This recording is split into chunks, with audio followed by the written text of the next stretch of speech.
welcome. I'm Cheryl Mitchell. I'm the president of Treleven, which is a retreat and learning center on a sheep farm here in Addison County. But part of our mission is really looking at the ways that spirit, nature, and social justice interact. And we are really committed to the idea that the ways our communities support families with young children is one of the most important social change things that we can be looking at. And so I'm thrilled today to have other Mitchells as my guest, Lisa and Andy Mitchell, who are the founders of the Middlebury Underground, but we're mostly going to be focusing today on the Foodaroo and the ways that it will engage families. So thank you both for coming. Thank you so much. Thanks for having us. Yeah, I'm thrilled. I maybe we should find out if we're actually related, but I don't think we are. I don't think so. Okay. I'm Not from Mitchell by Chicago, marriage, but a Mitchell by No. marriage. Deep in Missouri originally, Missouri. so probably Okay. not. Probably not. No. Okay, we'll move on. So let's start with talking about. Wondering if we should start with mud or with Foodaroo. Let's talk about Foodaroo. Sure. It's coming up soon. It's going to be an Yes. extravagant, wonderful event. What can you Yes. tell us about it? Well, it's happening on Sunday, June 26th from 3 to 9 p.m. And, it focuses on Addison County and Chittenden County food vendors, both food trucks and brick and mortar operations as well, and people who pop up at the farmers market. So that's sort of what we started with. But this year, our real focus is expanding it to families and children. And so we've been very lucky to partner with Building Bright Futures and Let's Grow Kids to bring some wonderful activities to the town green in Middlebury. So we're thrilled about that, and I can tell you more about that too. Okay, this is the second year of Foodaroo? It is, yes. And how did it grow out of, I guess you better tell us about mud and how Foodaroo grew out of mud. Sure, we're a nonprofit community event production company, and we started with more educational events. Andy can tell you a little bit about our first one. We started with a thing called Mud Talks, which is Oh, yeah, like TED Talks, only The- mud it's talks, sort of the okay? local mud Yeah. That's the Talks. inspiration. Middlebury Underground Discussions was the first, and because I'm a wildlife filmmaker, we figured a first good event would be sharks. So we did a lecture at Town Hall Theater, who have been our sponsors on this and our partners on this from the beginning, and couldn't have done it without them. So we did this talk on sharks, and I've worked on Shark Weeks, and I've had a lot of experience with sharks. So I had a buddy of mine who is the face of Shark Week now, and we did a big shark toothy extravaganza, and we thought it'd be a good first educational but also sexy thing we could bring, and it was a success. And since then we've expanded it out to music and food, and Lisa worked for years at Gourmet. So she'd always had this pipe dream of doing a big food town-wide event. And after Sharks went pretty well, Doug sort of said, "What else you got?" At Town Hall Theater. Town Hall Theater has been our partner since the beginning, and they really put a lot of faith in us. And after Sharks went well, they said, "What else do you have?" And we said, "Well, there's this dream, little fantasy I have of a food festival in Middlebury called Foodaroo." And I was a chef in my 20s and then worked for Gourmet and then Bon Appetit producing events related to food. And he jumped on board, and so that made it possible, really. Wow. So I'm guessing you two didn't live in Vermont all of your lives. You came here No. from someplace else? Yeah, and I went to college here. You went to Middlebury College? Yeah, I went to Middlebury Okay. College, and then we went and paid our dues in the real world, and lived in D.C. for 10 years. We're both from a town in New Jersey and had a good experience there, but chose Vermont very purposefully and are very happy to be here. Well, we're glad you're here too. I'm from a town in New Jersey. I grew up in Princeton. Nice. Oh, So yeah, we're Yeah. from Chatham. From Chatham, okay. I'm thinking about the Shark Talks and that as the grandmother of a dinosaur frenzied young person, I'm thinking sharks are second only to dinosaurs probably Yeah. for that age group. So We're gonna keep doing the Mud Talks as well. On top of Foodaroo good. and all the other events, we're gonna keep doing that, and we have a lot of ideas planned for that as well. So maybe dinosaurs can be one of the next ones. Dinosaurs could be great. That'd be a good okay. topic. So Yeah. just out of curiosity, how did a chef and a wildlife documentary filmmaker meet each other? Funny enough, we grew up in the same town. So, But did not we know met each later other. in life, Okay. after and college. then we met at her 5th year high school reunion, believe it or not. Yeah, so we've been I together kinda a long crashed time. But I proposed to her the night we met, and she said no. but Seemed a little, we still went out on a fast. date. And it worked. Great. Well, congratulations. Thank you. Thank you. Welcome to Middlebury. A little bit late. Thanks. So let's talk a little bit more about the specifics of Sure. Foodaroo and Yeah. what happens. What Yes. would families find? So we're really excited. Building Bright Futures and Let's Grow Kids are essentially taking over a big part of Town Green, and they're going to have a life-size Chutes and Ladders game, bikes that make smoothies by Bike Power, and Giant Legos. Giant Legos, we cannot forget that. A bounce house, because every festival has to have a bounce house, right? And we're kind of tagging the games like Chutes and Ladders and the Legos and some of the other things we have going on, brain games, and it kind of ties to this really important message that those organizations have, which is that 90% of brain development happens by age 5, and it's a very important thing that Let's Grow Kids and Building Bright Futures and Community Potluck Fund and Permanent Fund are all doing. So we're really proud to partner with them on this and to bring that message to Town Green. Absolutely. And then in addition to that, we have some other great partners. Addison County Readers will be there, and they'll be setting up a tent, and they'll be reading. There will be books for sale, which will be part of the Dolly Parton reading program, and people can sign up to get those free books every month from 0 to 5, which is wonderful. Ollie's Other Place, which is a toy store in Middlebury that's the Vermont Bookshop started, will be there as well, and they're bringing one of their huge coloring pages for kids to get involved with, a bunch of building toys, which will be really fun and interactive. And then, backed by popular demand, the Middlebury Co-op is sponsoring a kids cooking class that will be in the gazebo. And Julia Clancy, who's a local chef, she's going to be running it, and we're thrilled she's on board. And then after that, she does a lot of work with local farms and businesses, and she works with Agricola farms. She'll be sort of going from cooking class to then offering tastes on behalf of Agricola. So that's some of the good stuff happening. Wow. Dare I ask, so what if it rains? Oh, well, it did last year. It poured last year. It was thunder and lightning, and we had to move the music inside. And one thing we haven't touched on yet is this. We sort of brand this as a celebration of music and food, Vermont music and food. So she's very much touches on the food side. The music, we're going to have 4 amazing bands as well. And for the first time ever, we're positioning the bands on the top of Town Hall Theater steps. So they will be playing out over the green. So you'll hear them all over town. And we do have our plan B with a tent. Uh-huh. But last year that was the plan too, but because of the thunderstorms we had to move inside. But still 1,000 people showed up, and it didn't kill 1,000 people showed up. Yes. without in a rainstorm. And we clustered, the food trucks and the vendors more closely together, but it was still, and it was great. It was still so much fun. Right. So we're just Yeah. please don't rain. If Yeah. it does, it's still well, going I'm to going to be a volunteer there. I wanted to have It's nice still going weather. to be great. so- We have our plan B and our plan C. But Yeah, wonderful. So it sounds like you've organized a lot of these events, it sounds like. Yes, I've done a lot, but not really much in Middlebury before we started, Middlebury Underground. So it's been a real pleasure to do it here. I did a bunch around the country for food magazines and things, and other clients. And Well, I always read about those things, and I think, because I get Bon Appetit, so I think, Oh, you well, do? I'm going to go to that, but I've never had a chance. So now I feel like I'm going to one. Oh, Okay. they're pretty fun. Right, yeah. yeah. How do you handle 1,000 people on the town green? I'm just thinking, Well, we closed Merchants Row as well, and Okay. so the big part of the footprint is that.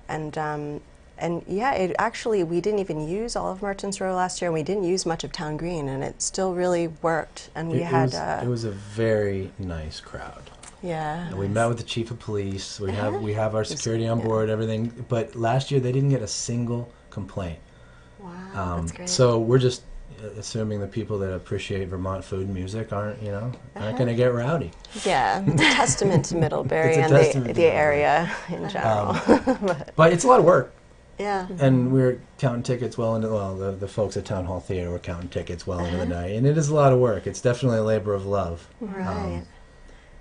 But we So for families can just show up at this, though, right? They Yeah. don't. Yeah. General no, admission no, is free. General admission is free, and you don't need a ticket to get in. you don't Right, need a ticket exactly. to get in. I mean, And- theoretically, Incredible. much like other events in the area, you could come and just enjoy the free music. We have amazing acrobats who are coming from Boston called the Red Trouser Show, who delighted families last year, and we just had to have them back this year. Yeah. But people could, just come and enjoy bring your own everything. food, but they're 20 of the Yeah. best vendors in Vermont, so you might want to try something. But there's no Probably. pressure. No pressure. You can come and listen to music absolutely free. Well, I did the CSA from Agricola Farm, so Oh, great. I'm thrilled that she's offering a Oh, cooking class. great. That's very cool. Yeah. Do you want to tell us how you got hooked up with Building Bright Futures and Let's Grow Kids? Did they come to you? Did you seek them out? It was through a mutual friend, actually, who's a friend, Eliza Eaton, who's associated with Middlebury. She introduced us to Dana, and so that's sort of how we started a conversation, and then ultimately it led to this event. So we were thrilled with the partnership because last year we just felt we wanted to do more for children, but we didn't have the manpower to do it, and having organizations, or that's actually their mission, That's their mission, it could not be a better partnership. It's a perfect fit. Oh, yeah. I'm on the board of the Permanent Fund, so it's Oh, really that's nice great. to know how these things sort of work together. Yeah, Yeah. absolutely. So do you guys have kids? We do. You have kids at Bridge School? Yes, two right? boys, Okay. an almost 9-year-old and a 5-year-old who will be starting kindergarten. So what have you found this community to be like for raising children? We adore it. That was our primary reason for moving here, frankly. We considered staying in Washington, D.C., where we'd been working and living, and it just didn't. We wanted a more rural setting in a community that was really supportive of families and just, Quality of life. yeah. So this is. We love it here. We'll be here forever, Uh-huh. if we can, in our house. And the community is so wonderful. It's the college brings a whole different kind of sort of group of people in that just really, I think, invigorates the community. And a big part of what we're doing is trying to throw events that gets everybody, every aspect of the community, from the college to everyone, to professionals, telecommuters, people that work, farmers, everybody. If we can throw events that everybody can come to and everyone can get behind, I mean, that's our goal. And we found it's gone really well so far. People have been responding, and we love it here.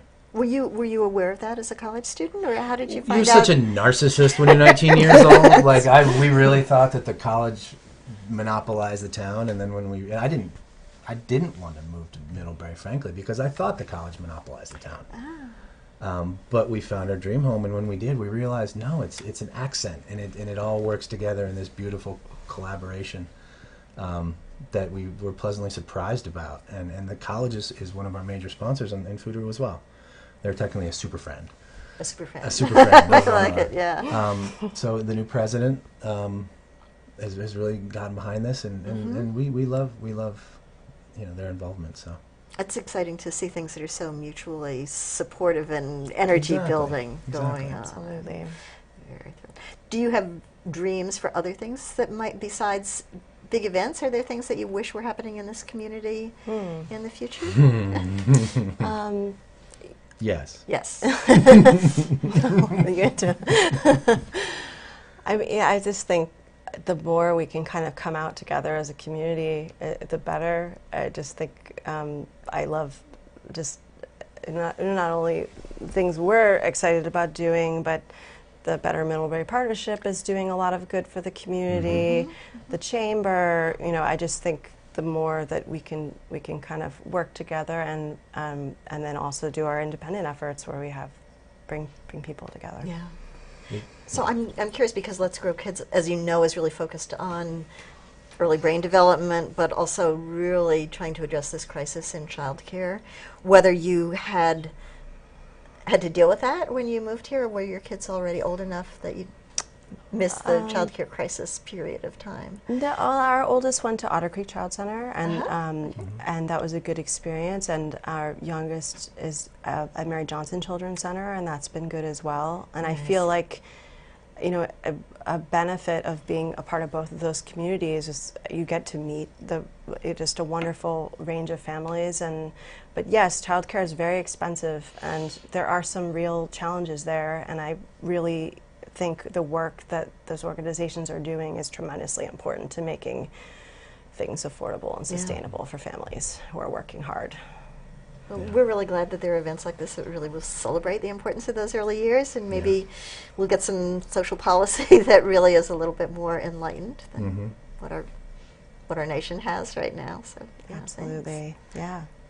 So I'm also a little bit curious, are you going to do more nature films in the future? Absolutely. Okay. Well, I mean, that's my day job. Both of us have full-time jobs.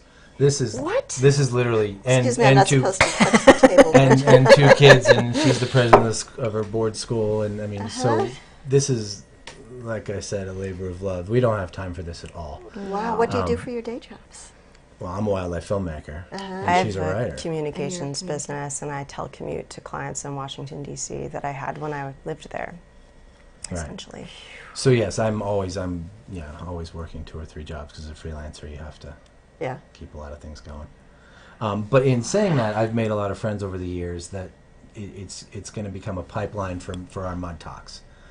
This fall, we're going to be bringing up a primatologist who was one of Jane Goodall's proteges, who's a gorilla lemur expert named Maria Mayer. So we're constantly in this effort to try to merge our worlds. Trying to find overlaps between the things that we're doing with the community and things we're doing professionally, and that's an easy way to do it. She's bringing in her food and her event planning. I can bring in my animal buddies. So and gorillas are great. So people love to hear about gorillas, and she's literally lived with them and discovered this world's smallest primate. So there's a lot of fun opportunities here. It's so interesting. The last show we were talking to the woman who's the breastfeeding peer counselor, and she said that a lot of studies of how long other species breastfeed really indicated that humans ought to be breastfeeding until they're about 6 years old. So we're thinking, wow. Very interesting things to learn in the connections with the natural world and what we're doing. So, absolutely. Are there things that you wanted to say specifically about Foodaroo that I forgot to ask here? This year we're adding another new element, and that is that we invite people to bring canned goods to contribute to Hope. We're going to have a table set up, and also to learn more about gleaning and the good work that they're doing. That's something we would really love to see happen. It's this very wonderfully decadent festival, and we love that about it, but not everyone, it's wonderful organization to be a part of it, I think. And And the Fork in the Road as well. Yes, and one of the food trucks that's involved this year is called Fork in the Road, and they're the Burlington School Food Project. And so it's literally kids from Burlington High School and their technical center who come and they cook and they man the truck.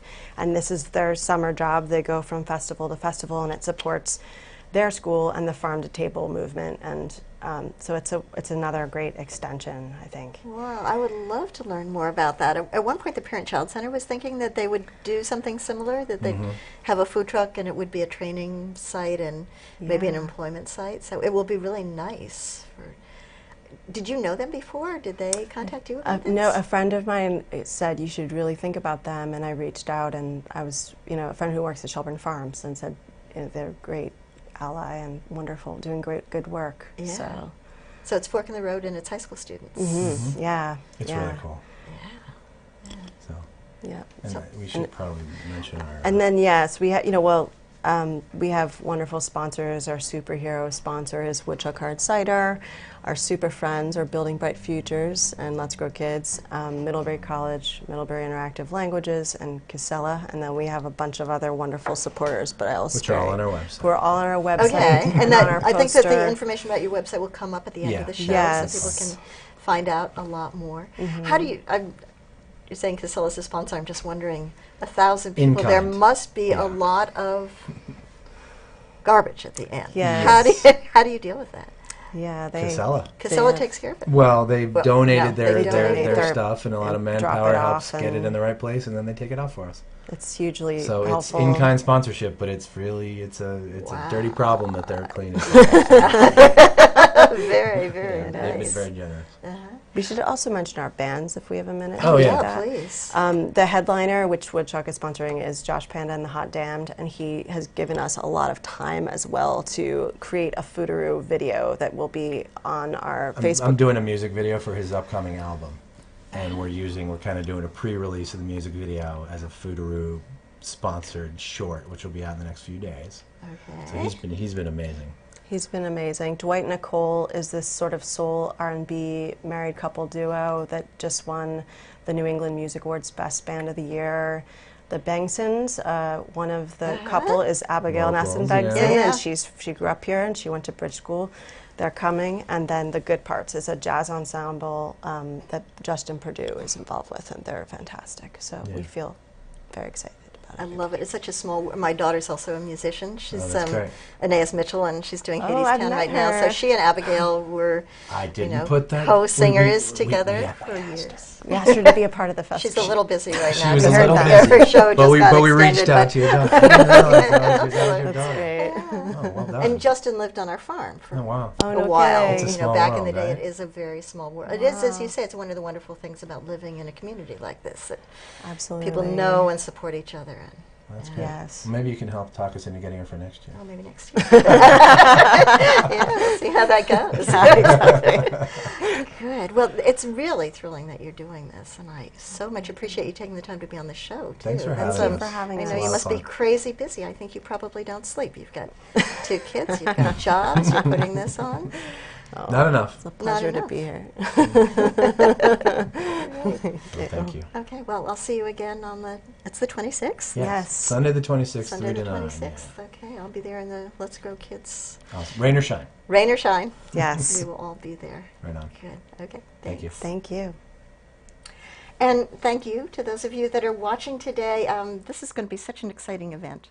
You'll get to see all 3 of us all over again if you come. And I also would like to thank the people here at the Middlebury Community Television Station, Kurt Broderson, who not only runs all of the production work here, but he also teaches kids. He must be crazy busy this summer too, because he runs summer camps on making videos for kids. And Dana Anderson, who is the coordinator of Building Bright Futures. So if you all have something that you would like to get out to the public, if you're working for a nonprofit or you just have some really important public information, give them a call and they will help you to get it out. And I look forward to seeing you on the 26th. Thanks.